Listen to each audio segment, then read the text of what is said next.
Делегација од локалната самоуправа, градоначалникот Никол Чуелиев, Сојузот на борците од Народно-ослободителната војна, како и од општинската организација на СДСМ Кучани, положија свежо цвеќе на споменикот на слободата и со тоа го одбележаа вчерашниот празник 11 октомври. Од споменикот на слободата делегација се упатија во паркот, каде исто така се поклонија пред бистите на Раде Кратовче, Лјупчо Сантов и Никола Карев.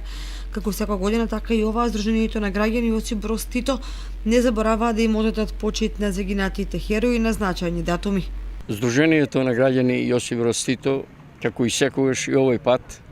по повод значајните датуми и јубилеи, меѓу кои е денешниот ден 11 октомври, денот на кревањето на востанието во Македонија, кога во Прилеп и Куманово пукнаа првите востанички пушки против окупаторите на Југославија и на Македонија, и оваа година дојде да го обележи тој празник и да се поклони пред бистите на нашите борци кои што се заслужени за оваа наша денешна слобода која што е ние денес имаме и уживаме во неа. Поради тоа и дојдовме да оддадеме почит на нив